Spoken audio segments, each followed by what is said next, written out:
Well, good afternoon, everyone. Thanks for attending this Mahr's webinar on precision hand tools. Today's topic is fixed plug gauging, air gauges versus mechanical. Which is right for me? I'm George Schutz, Director of Precision Gauges, working out of Providence, Rhode Island. And if you have any questions during the presentation, use the chat feature and I will respond to your question after the webinar by email. So today we're going to learn about precision bore gauge systems from Mahr. We're going to see why we're going to use a fixed plug as a comparison to other types of plug measuring systems. What are dimension plugs and how do they work? What are air plugs and how do they work? And then we're going to go in and decide which might be the best for our application. But the first thing I want to talk about is the subtle differences between measurement and gauging. These terms are often used interchangeably, but there really is a difference, and it can be a significant difference. So I think measurement is the process of determining a dimension of a part by comparison to a standard, while gauging is a process of determining whether the dimension is smaller or larger than the standard. They sound kind of similar, but let's dive into this and see what the difference really is.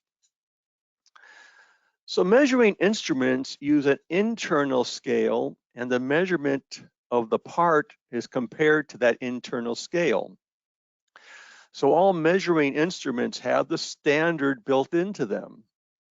They tend to be relatively slow and require more skill for accurate measurements. They're very versatile and can measure a wide range of dimensions, but because of operator influence and the way the gauges are designed, they generally have a greater measurement uncertainty. So these are examples of basic measuring instruments. They all have the scale built into them. So you're familiar with micrometers and calipers, even the scales themselves, which have the lines etched into them. That is basically the reference standard that we're comparing the part to. But you can have bench-mounted measuring instruments such as height gauges, laboratory universal length machines, or even shop floor length machines. But you can see that, they have lots of versatility. They can measure lots of different things. And because of that, they tend to be a little bit slower for the operator to use. But under the right environment, especially with universal length machines, you can get some very good results. So digital calipers are an example of a measuring instrument. Mahr makes a whole family of these, whether wireless or specialty calipers, depth gauges, and so forth.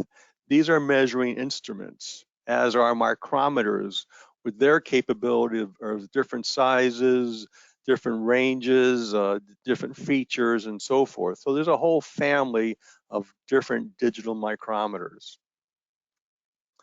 Now, gauging instruments are a little different, like I said. They determine whether the dimension of the part is smaller or larger than a predetermined standard. So gauging instruments have external standards. They tend to be faster and more accurate than measuring hand tools. Because of their design, they're generally more dedicated to the task, and gauging instruments can be defined into different levels of performance.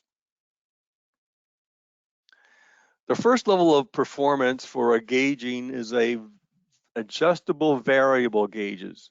They indicate how much the part deviates from the standard was set to.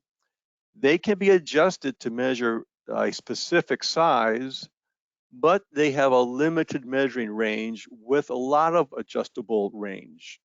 They provide the actual deviation, so you can get a data out from that indicator if you like. With these types of gauges, the operator has to sweep the part to capture, in the case of a bore gauge, the minimum size or the reversal point to get that diameter. So therefore, the gauges take some operator skill, but a skilled operator can be very fast, use the gauge with lots of ease, and get some very good results. All these gauges, like I said, with any of the gauging products, have an external standard, typically the nominal master, and these can have a fairly large investment, but they can last for decades when well maintained. And by exploring the part, you can learn about the form, use that information for process trends, and maybe diagnose manufacturing issues. So these are some of the adjustable variable gauges that are offered by Mahr. Our adjustable bore gauges and our ID/OD portable gauging systems. Now you can take an adjustable variable gauge and add a reference to it, and that really increases the capabilities or performance of the system. So variable gauges with a reference, again, indicate how much the part deviates from the standard the gauge would set to. They can be adjusted to measure a specific size. They incorporate a reference stop, which really helps position or lock the part into a repeatable place for measurement. So that really reduces the operator influence, and you always can get the part back to the same location. So these require very little operator skill. They can be extremely fast and easy to use. Again, these variable gauges have limited measuring range, but a lot of adjustable range. And again, because they're variable gauges, they provide actual deviations. One master is required for setting. Again, it's a big investment, but these gauges, again, last for decades if well maintained. And of course, you can explore the part for form, process trends, and diagnose manufacturing issues. So these are some of the adjustable variable gauges with reference that Mahr provides. Snap gauges for portable measurement. You can bench mount them. Plus, we make some ID/OD gauge in 2 or 3 point contact systems to measure IDs and ODs. Plus, if you have a stand and you put a backstop on it, that also increases the capabilities and repeatabilities of that gauging system. And then there's fixed variable gauges. These are variable gauges made to a specific size. They tend to be the most accurate. They again provide actual deviation, so now you can collect that variable data. These have the least operator influence. The operator simply puts the plug gauge, for example, into the bore. There's no rocking, there's no centering. The gauge finds its own center. So it's the fastest to use with the highest performance. Of course, these gauges measure only one size, so they're dedicated to that function, but you can really learn more about form, process trends, and information to improve that process, because you can get some very good results with very high resolutions. For measuring a single bore, this is the largest investment, but again, these can last for a very long time and in fact last millions of parts when used properly. Again, one master is required, a setting master for the nominal size.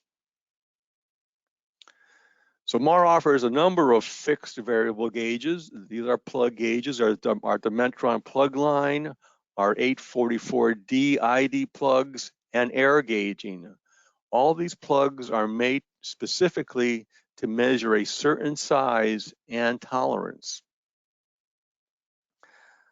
I like this little chart here that kind of rates the performance of the different types of gauges. We talked about measuring instruments, adjustable variable gauges with a reference, and a fixed variable gauges. And you can see hand tools have the greatest versatility, but they lack speed of measurement.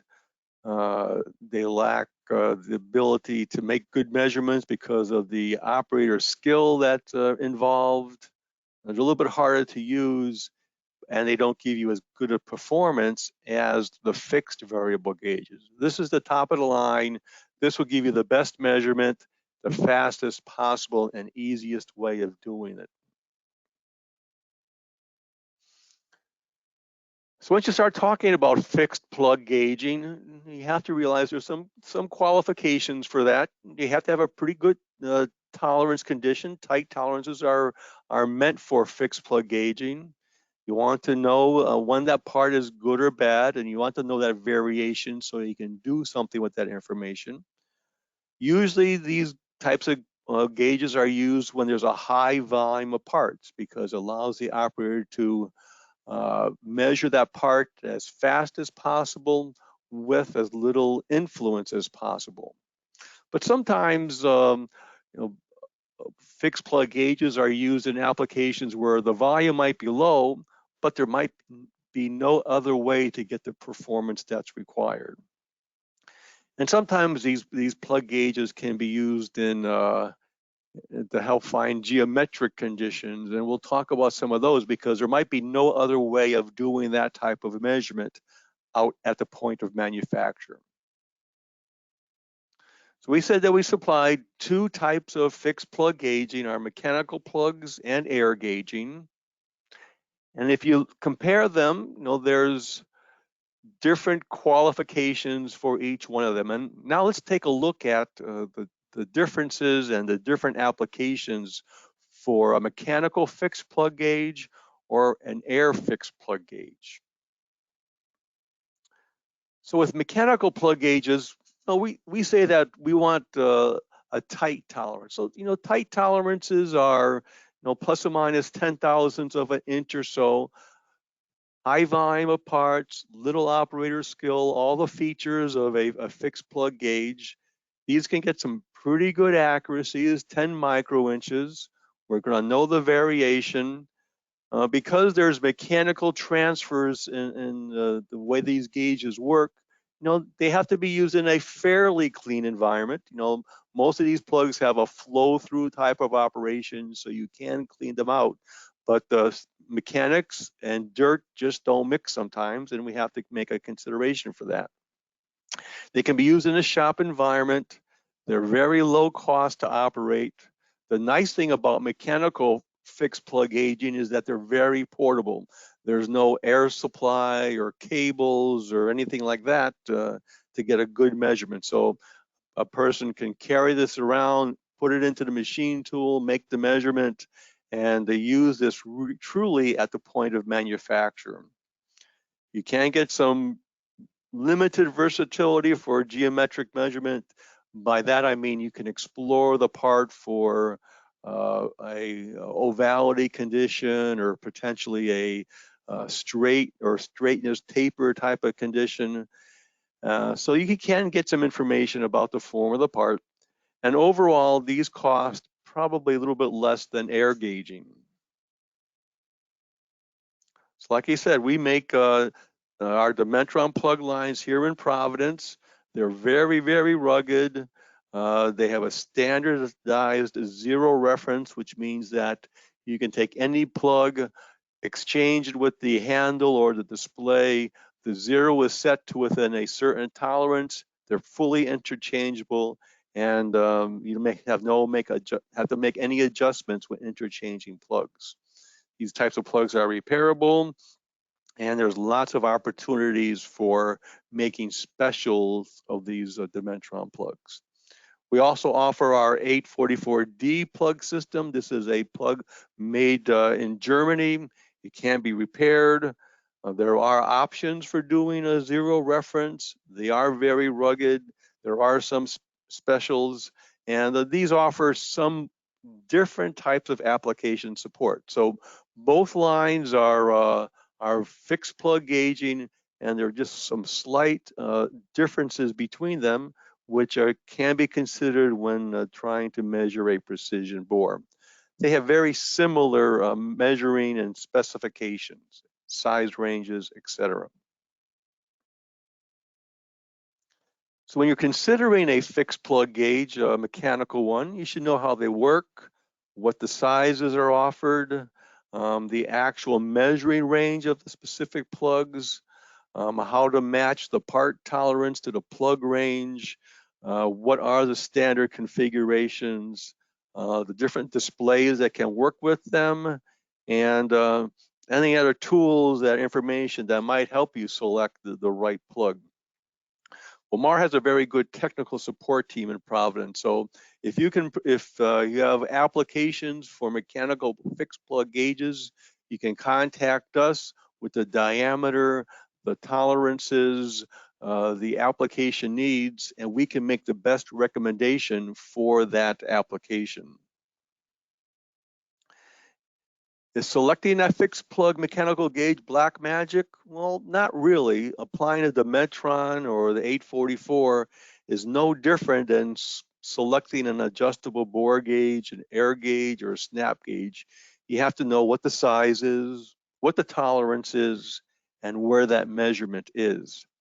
But because it's made to a specific size and application, you make a mistake in specifying it, it's going to make a plug to the wrong size and you might not be able to use it.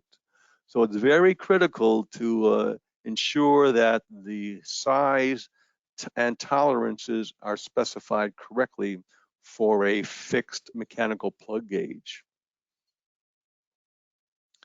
So what makes up that plug gauge? Well, basically you have a hardened steel cylinder and we have different coatings that can be applied to that for longer wear. It's a 2-point mechanical transfer mechanism that's built inside that plug.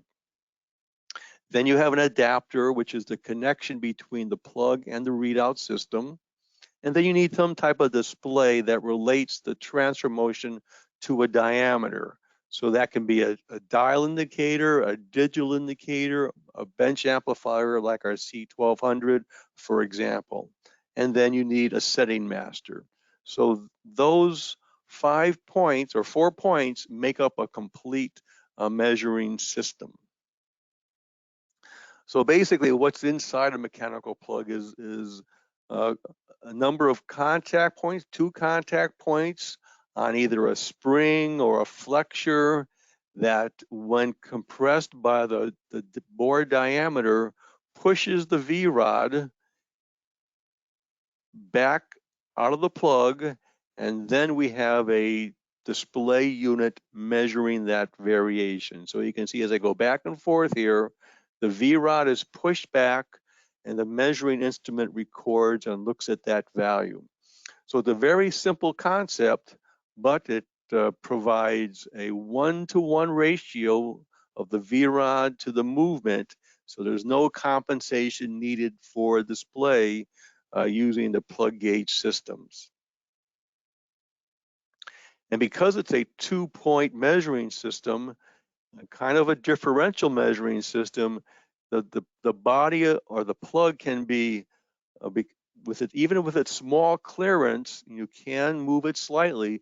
You will not get any variation in the diameter because as one contact moves in, the other one moves out, and you still get the true diameter of the part, whether you're measuring that part axially or radially. So you have a continuous online indication of the part diameter. And because of that, you can now take that plug gauge and put it into the bore, measure the diameter, but now you can rotate it or move it up and down axially in the bore to explore the bore for barrel shapes, taper, or hourglass shapes of the bore. We also make a blind hole plugs or through hole plugs so that depending on the bore application, we can get as close to the bottom of the bore as we can. So blind hole plugs have a dimension of 157 thousandths of an inch to the bottom of the plug. We can make plugs that are closer down to 80 thousandths. And we also have a super blinds family that can get down to 31 thousandths to the bottom of the blind hole. And plug starts at 120 thousandths, and we can make plugs up to 9 inches. And even special larger sizes are available. So we can cover a full range of different tight tolerance bore characteristics with mechanical plug gauging. So the features of our plugs are that they're engineered for a high production use. They have a hardened body. They can be flash chromed or coated with a diamond-like coating. We use carbide contact points, but we do offer options for steel or sapphire when the material of the bore requires those types of contacts. You get very good repeatability and excellent GR&R capabilities. Calibration accuracy is better than 2% of the full range. I talked about flow-through cleaning so that dirt will not stay in there if the plugs are cleaned on a regular basis. And they are self-centering differential measurement the way they work so that they can give you a true diameter regardless of the orientation in the part. So that's kind of the overview of mechanical plug gauges. Let's take a look at air gauging applications for bores. Air plugs can measure a tighter tolerance, tolerances that are plus or minus 3 thousandths or smaller. Again, because they're a fixed plug system, they're good for a high volume parts, offer the operator a very easy to use system. Now you can get accuracies of 5 microinches or better for, especially for repeatability, because these are used over such a small range, and you can get very high resolution applications. Again, we're going to know the part variation. The nice thing about air gauging is because air is flowing out of the system, it tends to clear away any water-based contamination in the bore. So these are really great items to use at the point of manufacture in those harsh environments. They tend to be a little bit higher cost to operate, but they can give you a much higher performance measurement. Because air plugs have a hose to them, that kind of restricts portability a little bit, but the air hoses are very flexible and can go up to 10 feet with no problems and still use that air plug in the machine at the point of manufacture. And the nice thing about air plugs, as we'll see in a minute, is that they have more versatility for geometry measurements. So why use air gauging? Again, it's a fast, self-aligning measuring system, very high resolution, very easy to use. It's non-contact. It doesn't have contact points like a mechanical plug gauge. Of course, because it still has a body that touches the bore, the plug is contacting the bore itself, but the measuring part is non-contact because it's using air back pressure to make its measurement. And it's kind of a self-cleaning type of plug where the air clears away any water-based surface contamination. So again, we use these in a tight tolerance condition. We want to know the variation. We want to make the measurements quickly, especially for high volume applications with minimum operator influence. Again, because they offer such a high degree of performance, you might have a very large diameter in a low volume part, and there might not be any other way of making that measurement on the shop floor than air gauging. So air gauging, despite its cost, might be the best way for some low volume applications. And air gauging gives us more capabilities of looking at the part for taper, straightness, center distance, etc. And it's great, like I said, for the environment when it's at the machine and it might be a little bit dirty. So is error gauging difficult to apply? Well, not really. It's the same as the mechanical plug gauges. It's the same type of questions you have to ask about any application. You have to know the part size, the tolerance, where the measurement is to be made. And what's important with error gauging is we should know what the surface finish is. And since the air gauging is custom made, just like the mechanical plug, any mistake in specifying the tooling could result in an unusable measuring system. Same questions to ask for any dimensional gauge application.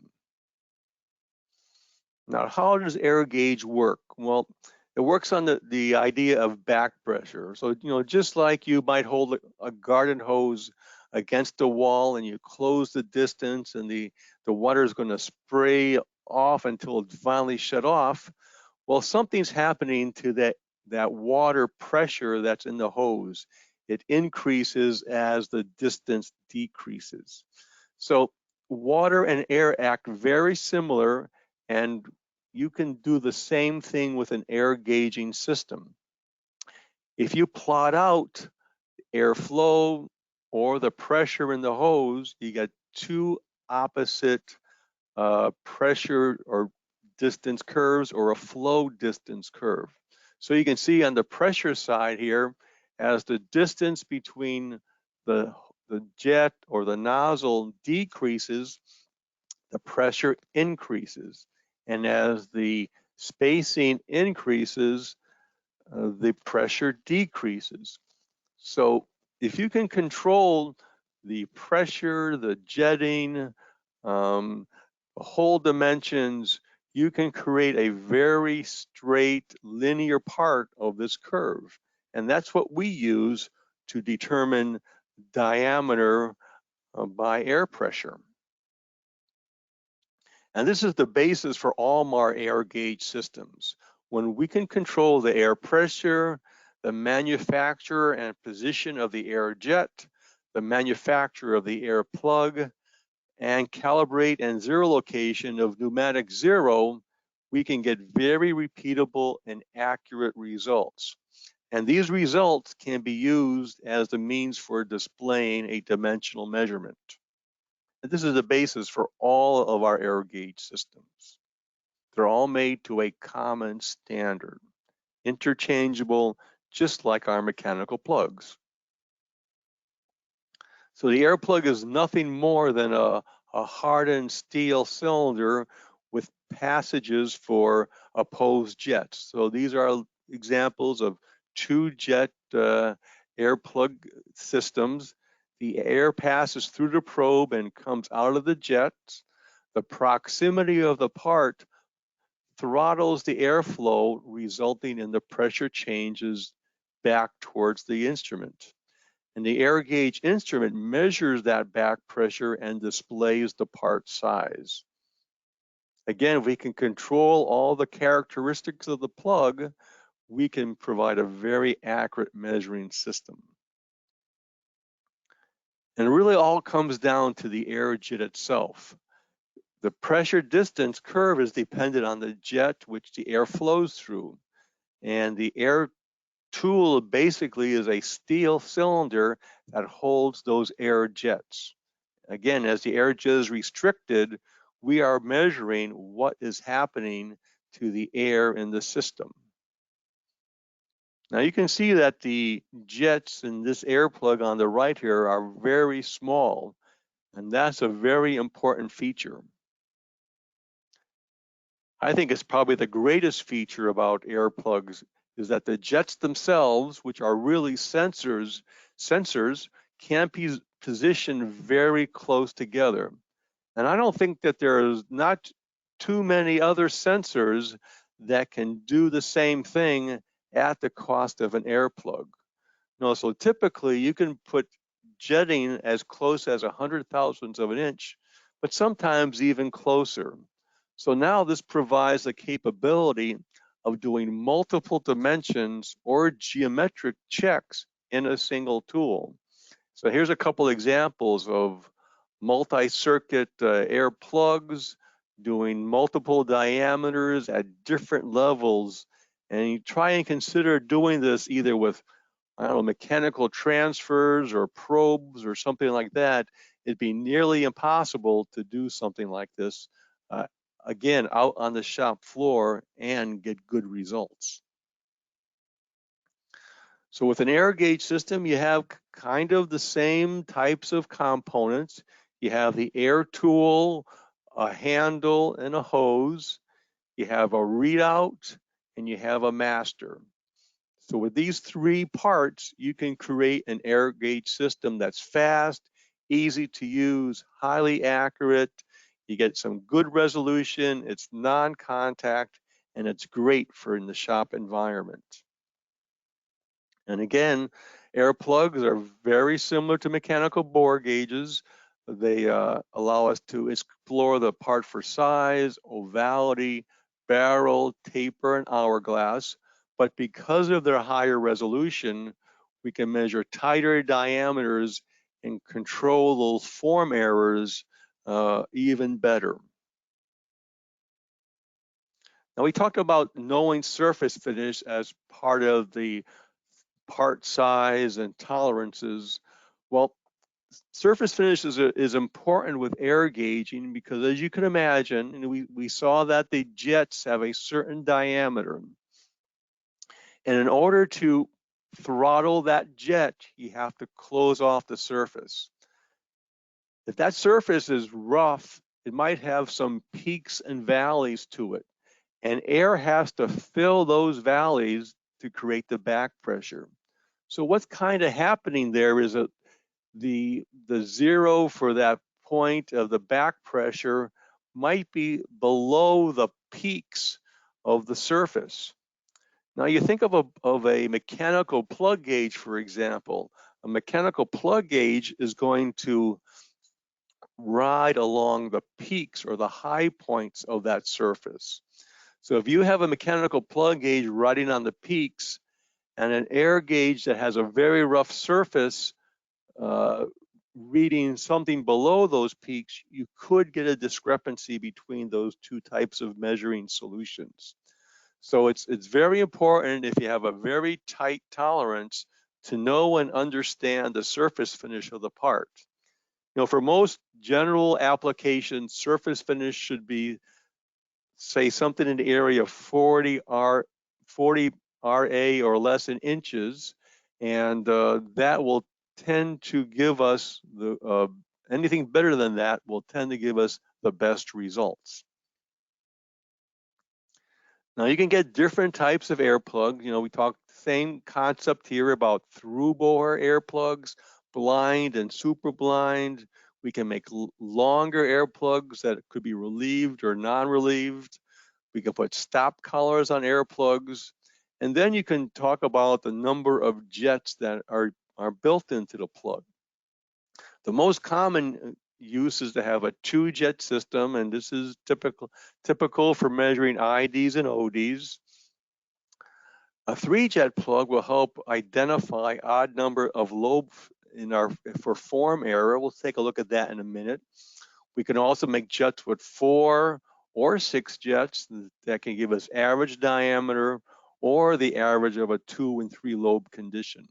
So there's lots of capabilities and possibilities for air plugs. And this is great for measuring parts where the form error is known. Now, depending on how parts are manufactured sometimes, they can have a even number of lobes or an odd number of lobes generated in them because the way the part might be held or fixtured. A 2-point measuring system is great for measuring the bores that have an even number of lobes like the diameters shown on the left here. So as we take that 2-point contact system and rotate that in the bore, we're going to see the large and small diameter. If you took that same type of plug and put it in the bore on the right, you would see one constant diameter.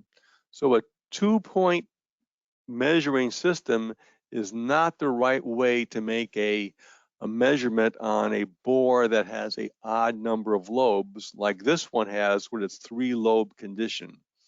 So knowing that, if you did a form measurement and you know your parts have this type of condition, we can provide a 3-jet air plug specifically designed to measure the diameter of these types of parts.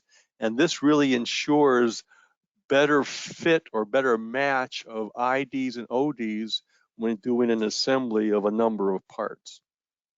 So air gauging offers a lot more flexibility. And because of the small jets, we can put the jets closer together to do multiple dimensions in a single plug of the same or different diameters. We can also make plugs that have floating heads, making multiple diameters where the concentricities of the part may not be that ideal for a standard fixed body air plug.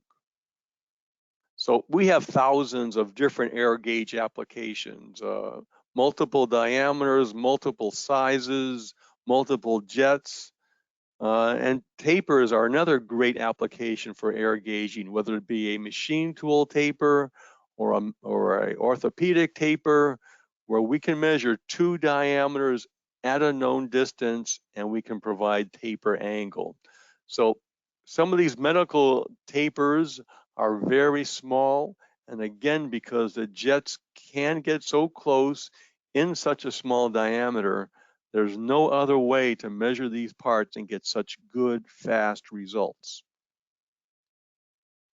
So again, with the jets, we can do point of manufacturer geometry type checks out on the shop floor.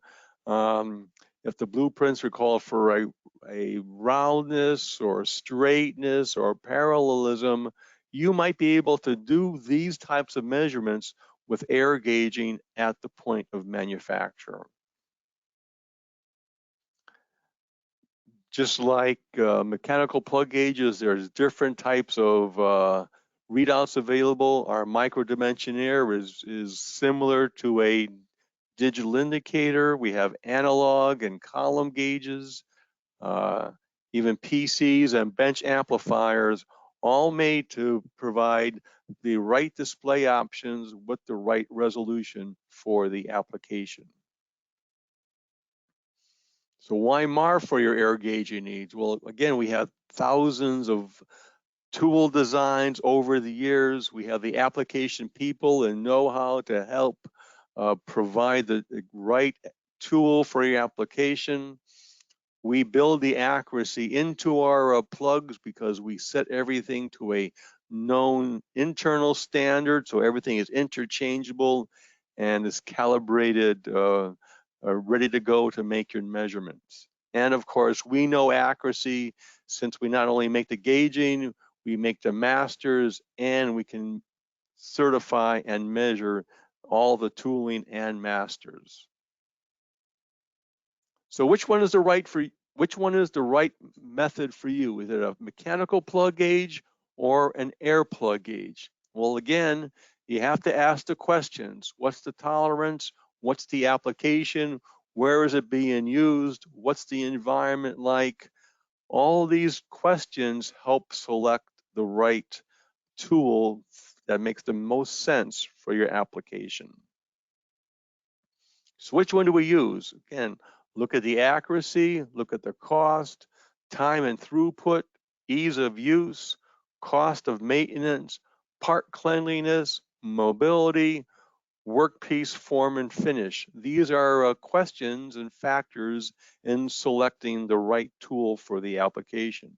And you might also consider, if you want to do some data collection, know whether parts are good or bad. Do you have to do a TIR or a dynamic measuring condition? How comfortable is it for the operator to use? And what's the visibility of the operator? Does he have to reach into the machine, try and look at the gauge, or use a remote display to see that result? Do we need to do signal sharing between different diameters to calculate a taper, for example? Or do we want to bring the part to the gauge or the gauge to the part? All factors for selecting the right fixed plug gauging solution.